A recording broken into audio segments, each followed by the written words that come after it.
Governorship elections held in 29 out of Nigeria's 36 states last week, but winners were only declared in 22 states, while polls in 6 states were declared inconclusive, and in 1 state the vote was suspended indefinitely. While 22 states now have governor-elects, Benue, Plateau, Adamawa, Bauchi, Kano and Sokoto states will have to wait till March the 23rd to get same after the conduct of supplementary polls in those states. Good afternoon and welcome to the very first edition of a brand new Standpoint. I'm your host, Theophilus Ilama.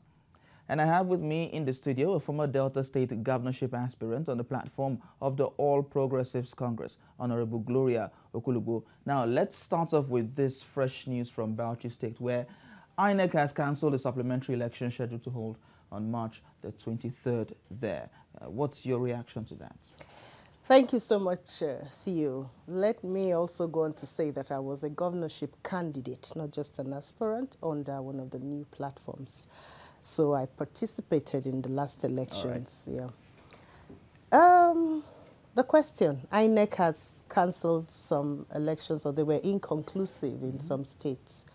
I think that something that people are not used to is change and difference. We're beginning to do things differently, and it's normal for people to begin to react. The INEC has come out with a very clear and concise statement a short while ago, a few hours ago, and has given all Nigerians clear margins and reasons for why these elections were said to be inconclusive. Right. And we have specific laws that state that if the margins with which the highest vote scorer it's more than the cancelled votes, then it is important to cancel those votes and do a fresh election in those areas. So the provisions are there in the law. Unfortunately, in the past, we had arbitrariness, we had just announcements. We just announced the results, and anybody who wanted should go to court. And so it's different now, and the agitations in the polity is because there's something different. That's my personal opinion about that. Okay, so looking at let's move on to Bauchi State now. Yeah. A few minutes ago, INEC declared that it will not conduct supplementary elections there, that is going to announce the results very soon. So in that matter, what will you say about this situation there? Theo, that shows you that investigations are going on. Okay. And it's beautiful that we have the social media, we had independent observers, we had international observers, we had independent local observers, and we have a lot of footages coming out from the field. So much evidence coming out of the field, and INEC is taking their time. I'm not holding brief for INEC. I don't work in INEC. I also have my misgivings about the process at the state level. Don't forget, we have had several years of different types of governments around the country. You have INEC at the state level, where you had other parties. So while you point at INEC at the national level now, don't forget that INEC in other states where the present government has not been in charge for years, have been in operation, and they have permanent staffs. So INEC is not appointed from the presidency all around the nation. Right. So we must be very careful what we are saying, because sometimes when we are casting aspersions on INEC, we might just be casting aspersions on our own selves and our own parties. So I think everybody should be patient. A lot of revelations are coming out, and INEC is taking their time, I believe, to work with the information they have. And there was a clear statement I was just updating myself to a few minutes ago, where they said a particular local government, the facts before them, showed that they can continue the process. Because for the first time before the elections, they said to us that they could use the result sheets, from the words and all, and continue their process. That's because litigation goes on and on and on. And we're evolving, whether the people like it or not.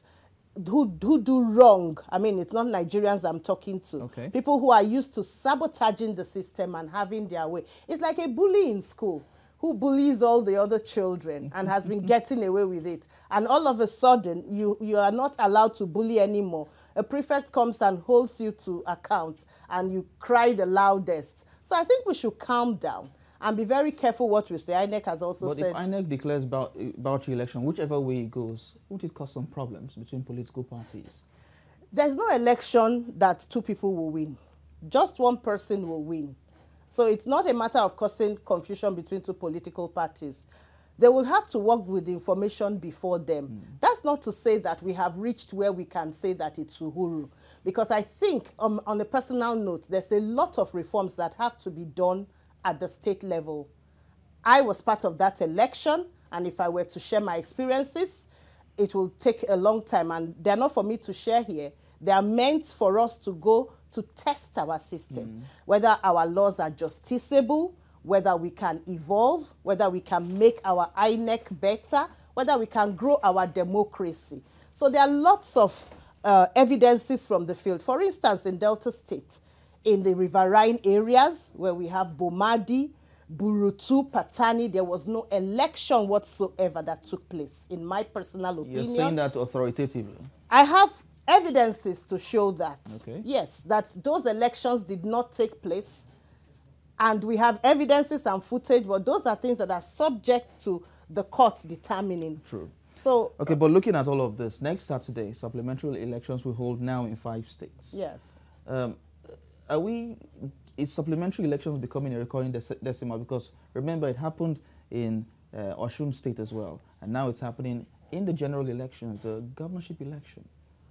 Well, we have had several governors emerge.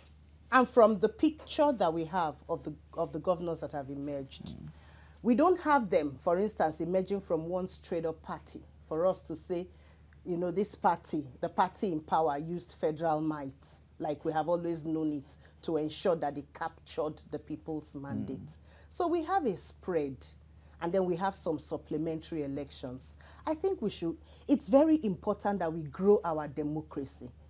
It might not be where we are, but we should be glad that we can, when we have supplementary elections, then we can put our searchlights in those areas. Like I was reading a post where some people brought out, a particular party brought out a very powerful list of party agents who you know cannot be compromised. And if each party does that and we go to the field, then we know that you are not going to be compromised. You're going to protect your party's vote. The other side is going to protect their party's vote. Then we have more attention, and then we know what comes out from those elections. All right, let's take a look at these states where supplementary polls will be held on Saturday. In Kano, it will be a battle between incumbent Governor Abdullahi Ganduje of the APC and Abba Yusuf of the PDP. In Sokoto State, it is between incumbent Governor Aminu Tambawal of the PDP and Aliyu Ahmed of the APC. And in Benue State as well, it's going to be a supplementary election. So looking at all of these states, some people will say it's the PDP stronghold. And that's why we have these inconclusive elections, talking about inconclusive elections here. Well, if in the PDP stronghold, in an APC-held federation, you have inconclusive elections and you have a chance to have supplementary elections, we should go to the history of what we had before. By now, we would have had arbitrary announcements, and the people are sure they voted for will go to court and keep going to court for years. Are you saying this did not happen in this election? Well, I cannot say it did not happen. Like I told you, I was a candidate myself. Yeah. So I don't want to say what the PDP did in my state, for instance, because I was a candidate on the ballot. But you see one thing, you cannot even rig an election except you are popular. Yes, you can't rig election except you are popular. So as I speak, I congratulate those who have emerged as governors of the various states, because the process that we have, the people we have, we're not going to evolve this society, you know, at once. We're going to work on this society. And if as Nigerians we truly want to evolve this society, we must tell ourselves the pure and naked truth. And we must address every aspect of these elections. If we want free and fair election, I'm not saying that we have now delivered free and fair election, but if we juxtapose it with what we had in the past, I think that we are crying foul because we are not able to capture the entire country as we used to capture it. That's the situation. All right, so now, while all of these states we'll have supplementary elections. For Rivers State, it's a different ballgame entirely. Elections were suspended due to widespread reported violence and election marring and all of that. So what do you make of this? For Rivers State, I think the situation there is very sad because they're all brothers at the end of the day. And I've said it in several fora that, you know, most of the time, those who fall victim are not those who are even going to enjoy the proceeds of power. And I've been a peace activist for years, and I believe so much in peace. I think the leaders in Rivers State really need to sit down and take stock of what's going on in their state. We had to fight for peace in Delta State. And we have a fragile peace that we don't want to truncate for personal ambitions. There's no reason, there's no person's personal ambition that is more important than the collective peace. Because without peace, there can't be governance. And so we also had a culture in Delta State where, you know, we reach out to each other. We have an understanding with each other. If the entire peoples are wiped out on the platter of gold that you want to rule, who do you rule? So I think that the matter in Rivers State is a very sad one to me. And I'm glad that, you know, they're not going back to the field, for instance, to go and start afresh with the elections. I think that it's an intervention for them to be able to have the master. Both parties are now saying we have the master results. I have my own, you have your own. I think they should all calm down and go back to the collation and also talk to themselves as leaders. And I use this opportunity to appeal to them. The lives of the people are more important than the power you seek, you know. So I think Rivers State is very sensitive right now. You know, we're talking about human lives. So is that why INEC has not decided to state the way forward for Rivers State? Maybe it's trying to ensure the situation is calm. Well, when you're into peace and conflict management, you have to, there are early warning signs that you look out for, and there are all kinds of things that you watch. If the atmosphere is not conducive for conducting any further elections, you don't want to ensure that people keep dying. People just keep dropping dead. They're human beings. Every single life matters. So they have to also, you know, they're doing their investigations and they know what is right for the people. And in any case, like I said, because APC and PDP, who are the main parties, say they have their master result sheets. And if INEC says we can go back to collation with that, I think we should give that a chance. I think we should all calm down. There's a lot flying in the social media. We should all be very sensitive, you know. Well, INEC has concluded its investigation and fact-finding mission in Rivers State. What would you advise the Commission to do, since it hasn't stated anything, it hasn't given a way forward? Other states are going to have supplementary elections next week, but Rivers State is just aloof. I wouldn't think that Rivers State is aloof. I think they're just handling the matter with caution. They have stated that they are going back to collation. I think that's the position from the last media broadcast I saw. Yeah. And they have stated that they have results from the LGAs. These things are counted, they are recorded in the presence of the agents, and they are signed. Everybody agrees. Every agent but signs. Of course, that procedure too is subject to investigation from my personal experience as a politician. But those are matters that you take to the courts. You know, those result sheets are with them.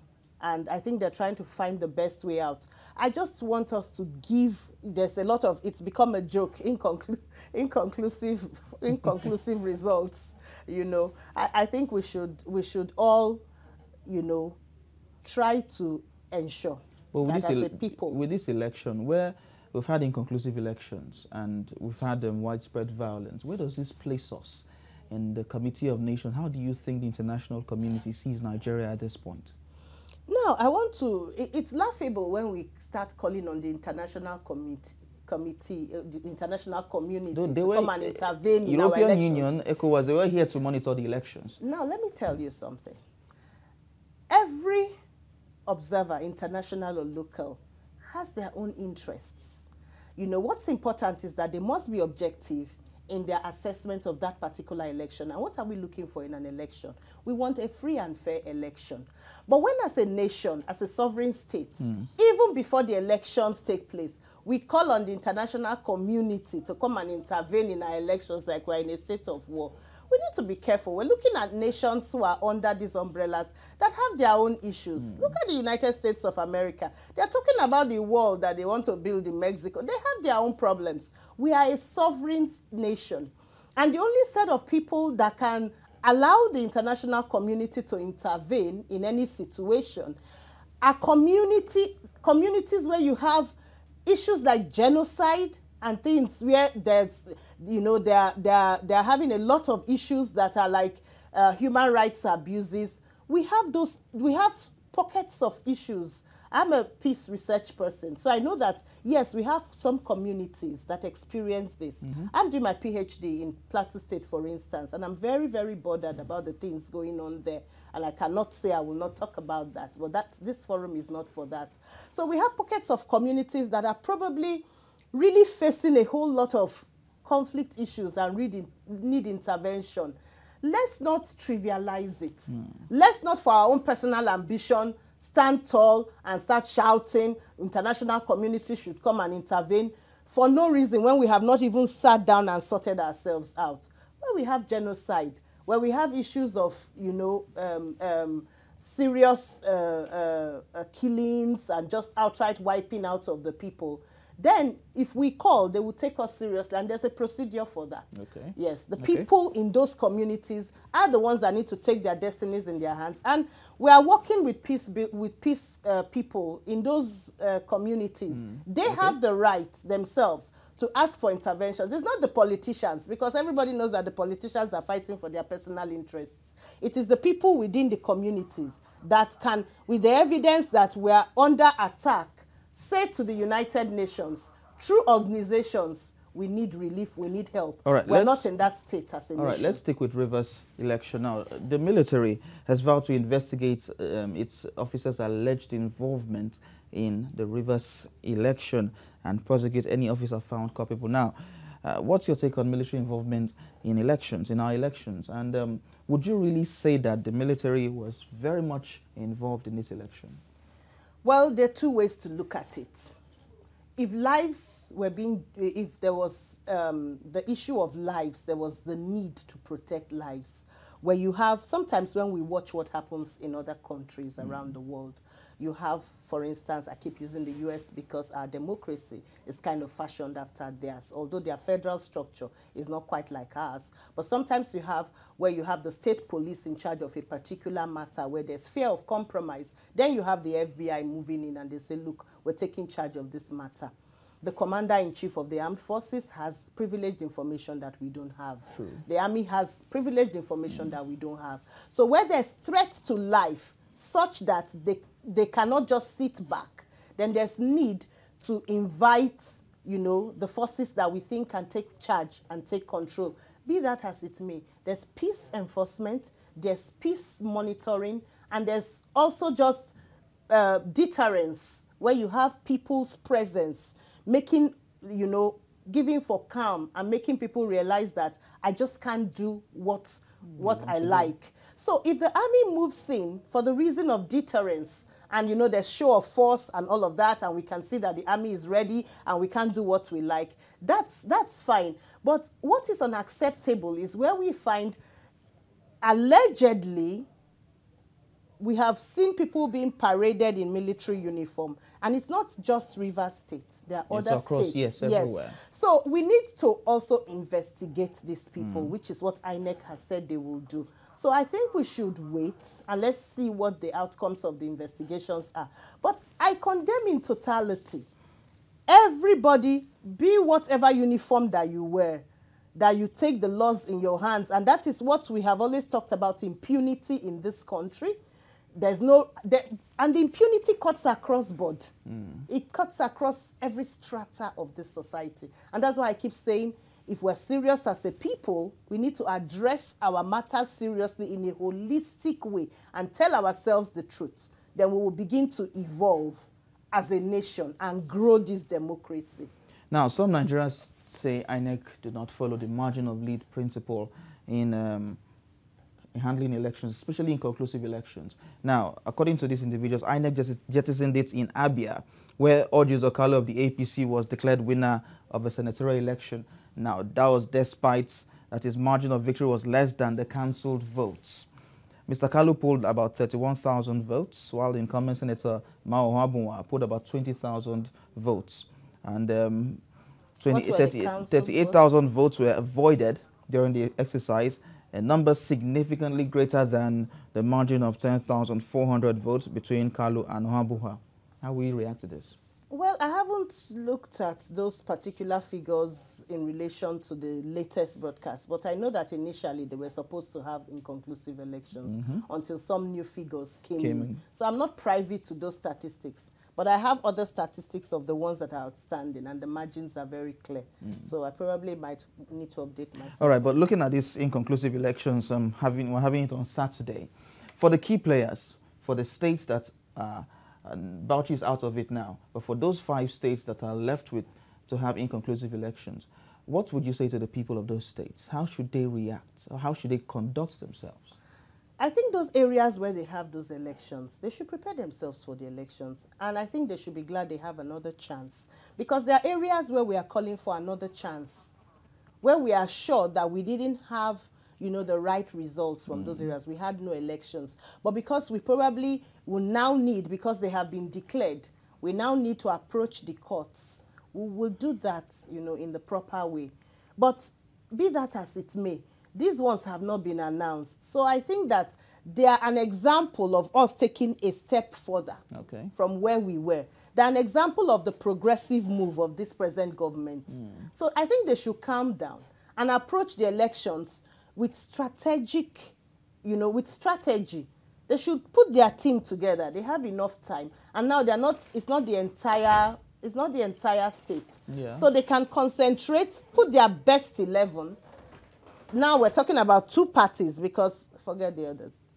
No, you don't have to forget the others. Yes, I know why I said forget the others. You know why I said forget the others? Why? This was, for me, this was the year of aspirants. This was the first time that Nigerians had a chance. Before now, we would always say we didn't have enough candidates. We had the strongest debate at the presidential election. We had our best 11s everywhere, and everybody was given a fair chance. So I think we have reached a point like at a marriage ceremony where they will say, speak now or forever hold your peace. So the parties themselves were just looking for ways to align with the 2. So let's face the 2, And so I say they should put their best 11 forward. I think the process even became very cumbersome because while candidates came out and said, look, I want an opportunity to present myself, that wasn't the situation on the field. And so there are other things arising. We probably will begin to take bills to the House and push for independent candidature and things like that. All right. So they should put their best 11 forward and be ready for the elections and stop the propaganda. Comrade Gloria Okulegbo, thank you very much for talking to us. Thank you for having me. And I will say congratulations on your birthday. Thank you so much. Thank you. All right, that's our package for today. Thanks for watching. You can watch a repeat of this edition by 7:30 a.m. tomorrow. I am Theophilus Ilama. Enjoy your weekend.